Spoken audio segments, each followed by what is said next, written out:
From 1901 until 1949, 5 members of the Lemp family killed themselves inside of the famous Lemp Mansion. I'm right outside here in St. Louis, Missouri. This is Paranormal Christian. Let's tell stories.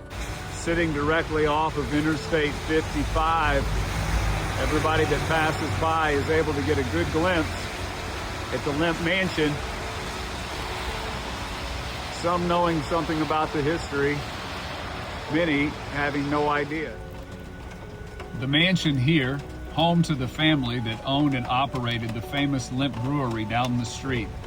The tragedy started in 1901 when the prized son, Frederick, at only 28 years old, died unexpectedly of a heart attack. William Sr., his father, 3 years later, unable to deal with the grief, took his life by his own hand in 1904. Elsa, the youngest daughter, became the heir of the whole operation, but not able to deal with the pressure and the sadness, took her life in 1920. In 1922, William Jr., who was now in charge of the whole operation, all of it came to a screeching halt because of prohibition, and all was lost. Unable to stand up under it, he also took his life. In 1949, Charles, the third son, living here, having lost his mind as an eccentric madman, only surrounded by his servants, first shot his beloved dog in the basement, and then went upstairs and took his own life in the same room that had claimed the life of his father and his siblings.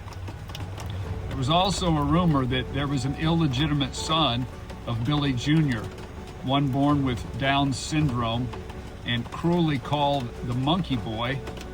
The rumor says that they locked him in the attic so that no one would see him, and that he lived out his life there.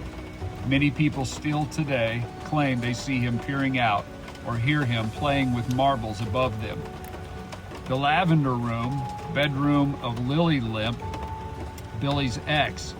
Many people claim still to see the Lavender Lady, sometimes in a window, going down a hallway, or smell the smell of lavender. The stories continue throughout the basement caverns that this ground is full of beneath the mansion and beneath the brewery.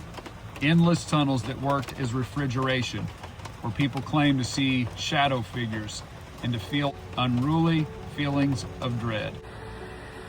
It's hard to imagine all of the sadness that's wrapped up in one location, and to see the story throughout history, knowing the success of the family and the empire they built, and then also the tragedy that befell all of them in succession, one after the other. And yet, this St. Louis icon, this staple, still stands proud with at least thousands of visitors every single year. The doors behind me are the entrance to the restaurant.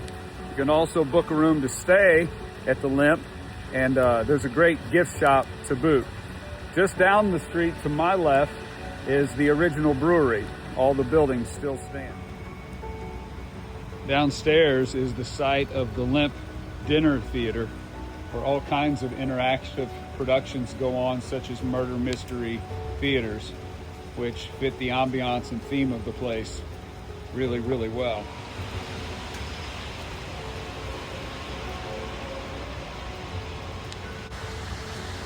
Here's the famous attic, where a whole lot of activity is reportedly heard and seen. If you've ever been to the Lemp Mansion for a meal, to stay overnight, maybe a ghost tour, or if you know someone that has, we'd love to hear the story. So keep them coming and keep them PC.